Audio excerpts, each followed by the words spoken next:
Selamat pagi, perkenalkan nama saya Suryana Burmanurung dari jurusan Ilmu Pemerintahan kelas A dengan NIM 2105010076.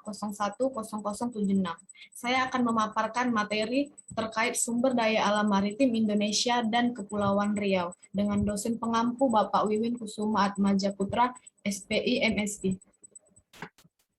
Potensi sumber daya maritim Indonesia. Sumber daya alam adalah segala bahan, benda, atau apapun yang ditemukan manusia di dalam alam yang dapat dipakai untuk kepentingan hidupnya. Bahan atau benda yang dimaksud dapat berupa benda mati maupun benda hidup yang berada di bumi, seperti hewan dan ikan-ikanan. Apapun yang dapat dimanfaatkan untuk memenuhi kebutuhan hidup manusia. Potensi sumber daya alam Indonesia dapat dilihat dalam beragam bentuk, meliputi air, tanah, udara, batuan, hutan, bahan tambang, dan lain-lain. Mengutip Kemikbud RI, luas laut Indonesia mencakup 2/3 dari luas seluruh wilayah Indonesia, sekitar 5,8 juta kilometer persegi.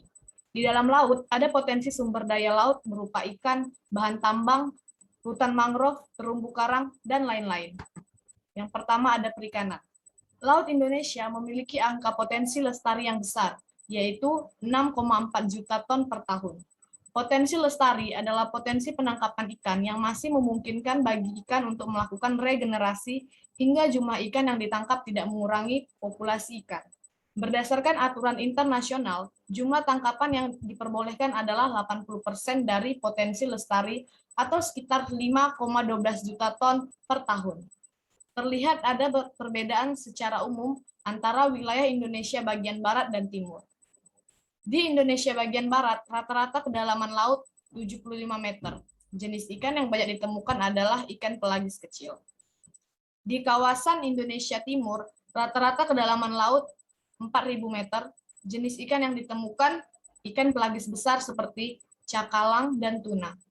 Budidaya ikan di daerah pesisir, di pantai utara Pulau Jawa, banyak masyarakat mengembangkan usaha budidaya ikan dengan tambak. Jenis ikan yang dikembangbiakkan di tambak adalah ikan bandeng dan udang. Kedua adalah hutan bakau atau mangrove. Adalah tipe hutan yang berada di daerah pasang surut air laut. Saat air pasang, hutan mangrove digenangi air laut. Saat air laut surut, hutan mangrove bebas dari genangan air laut. Ada dua fungsi hutan mangrove sebagai potensi sumber daya laut di Indonesia. Yang pertama, fungsi ekologis, yaitu sebagai habitat binatang untuk berlindung, mencari makan, dan berkembang biak. Yang kedua adalah fungsi ekologis, yaitu untuk melindungi pantai dari abrasi air laut. Hutan mangrove di Indonesia tersebar di pesisir sebelah pulau barat, Pulau Sumatera.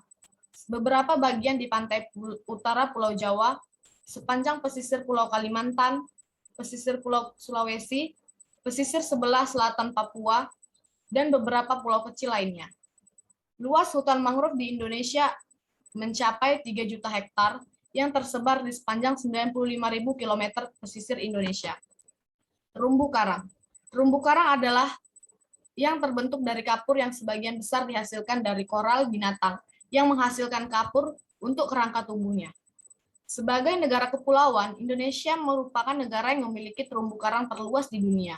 Luas terumbu karang di Indonesia mencapai 2.804,3 ribu kilometer persegi atau setara dengan 18% dari terumbu karang yang ada di seluruh dunia. Keanekaragaman hayati terumbu karang sebagai potensi sumber daya laut Indonesia juga tertinggi di dunia. Pertumbuhan terumbu karang juga akan baik pada kondisi air yang jernih dan dangkal. Selanjutnya adalah potensi sumber daya maritim Kepulauan Riau. Berikut ini adalah contoh-contoh dari potensi sumber daya alam maritim dari Kepulauan Riau. Yang pertama adalah terumbu karang. Wilayah di Provinsi Kepulauan Riau memiliki kondisi ekosistem terumbu karang yang potensial untuk dikembangkan menjadi daerah wisata bahari. Dengan prioritas kawasan yaitu Kabupaten Natuna, Lingga, Batam, Bintan, Kepulauan Anambas, dan lain-lain. Beberapa lokasi yang memiliki ekosistem terumbu karang yang indah, masih dalam kondisi baik, dan jenis ikan yang cukup banyak. Lokasi tersebut diantaranya yaitu Natuna bagian selatan, tepatnya di Salat Lampa, Pulau Burung, dan Pulau Setahi. Natuna bagian utara, tepatnya di Pulau Panjang dan Pulau Pendek. Natuna bagian timur, tepatnya di Selat Senua dan Pulau Senua, serta Natuna bagian timur laut, tepatnya di Pulau Sahi. Kemudian pantai. Provinsi Kepulauan Riau memiliki potensi pantai yang tinggi untuk dikembangkan menjadi kawasan wisata dengan kategori rekreasi pantai. Hal ini didukung dengan banyaknya pulau kecil yang dimiliki oleh Kepulauan Riau. Beberapa pantai yang potensial untuk dikembangkan menjadi kawasan wisata dengan kategori rekreasi pantai tersebar di Kabupaten Natuna, Kabupaten Kepulauan Anambas, Kabupaten Karimun, Kabupaten Lingga, Kota Batam, Kabupaten Bintan, dan Kota Tanjung Pinang. Kemudian perikanan tangkap. Potensi sumber daya ikan di Laut Cina Selatan diperkirakan 1.057.050 ton per tahun dan diperkirakan wilayah perairan Laut Kepulauan Riau memiliki potensi daya ikan sebesar 86.650.11 ton per tahun. Potensi perikanan tangkap di Provinsi Kepulauan Riau terbesar berada di perairan Natuna dengan tingkat pemanfaatan baru mencapai 4-6% dari total potensi Kabupaten Natuna diikuti oleh Kabupaten Bintan, Kabupaten Kepulauan Anambas, dan Kabupaten Lingga. Yang terakhir adalah budidaya air laut, air payau, dan air tawar. Potensi perikanan budidaya dengan potensi unggul sebagai berikut. Budidaya air laut, yaitu rumput laut, ikan, dan biota laut yang bernilai ekonomis tinggi serta komoditi hasil budidaya perikanan. Kemudian budidaya air payau, usaha budidaya udang dan ikan seperti bendeng, kakap putih, dan kerapu lumpur. Kemudian ada budidaya air tawar seperti budidaya ikan lele, nila, gurami, mujair, dan ikan tawar lainnya.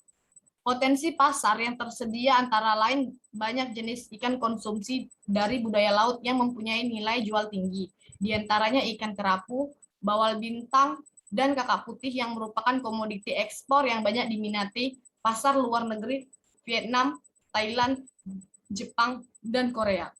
Investasi yang dapat dikembangkan yang pertama adalah budidaya keramba, yang kedua kolam tambak, yang ketiga usaha pengelolaan hasil perikanan, yang keempat pengelolaan rumput laut, yang kelima usaha pemasaran dan distribusi dan pengelolaan kitan-kitosan.